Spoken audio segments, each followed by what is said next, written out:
Outsourcing SEO, search engine optimization. If you don't know what I'm talking about, go watch some more videos. Search engine optimization, AKA taking a website and getting it to show up at the top of Google for certain search terms. How do you outsource it? A lot of people get into this model and they realize, hey, they discover, or it hits them, hey, the money is in the selling. The money is in actually getting deals. The money is in talking to business owners every single day. The money is not in doing the backlinks, writing the content. It is necessary, but focusing on the sales is going to move the needle, and focusing on the basic arbitrary tasks is not. And so what happens is people get in this, they land a couple deals, especially if they're doing rent then rank. In fact, that's the only way. I have people come in, especially into my program, and they learn this process. They learn how to go get a deal. They're making money, and they go, man, I need to just focus on sales. I don't want to sit and do it.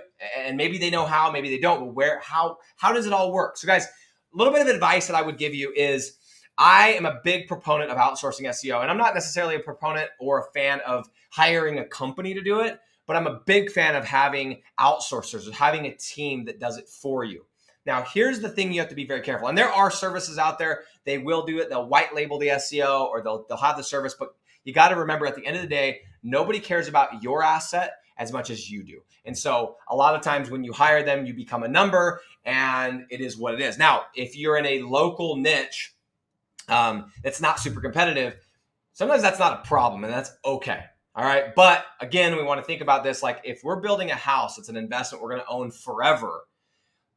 Do we necessarily want to use the construction company that's just slamming up houses, or would we rather have our own crew doing it, knowing exactly what size of whatever wood goes in it, and what finishes go in it, and what they did with the insulation, if they actually put insulation, all of those different things. So my recommendation with outsourcing SEO is, yes, you should do it. But what I would recommend to everybody, you have to know how to do it yourself, at least to a certain degree, before you can go and outsource it. And the reason why that is because if you do not, and you go and outsource it, you go and hire a company, or heaven forbid you hire an outsourcer, you don't know what you're doing.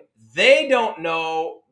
They may or may not know what they're doing, but you're going to become frustrated because you don't know if they're actually doing what needs to be done. And now you've created two jobs. You've created their job that you're paying for, and you've created your job that you're stressing over, trying to manage something you don't even know how to do. So my advice has always been, and always will, if you're going to outsource anything, especially SEO, make sure that you first know how to do it, then you systematize it, document it, and then you outsource it. And I do this with every part of my business. At least I try to. I'm not perfect. I don't run a perfect business, but I've learned a lot over the years.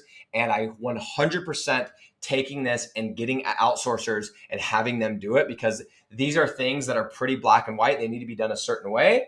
And the sales is where you need to spend your time.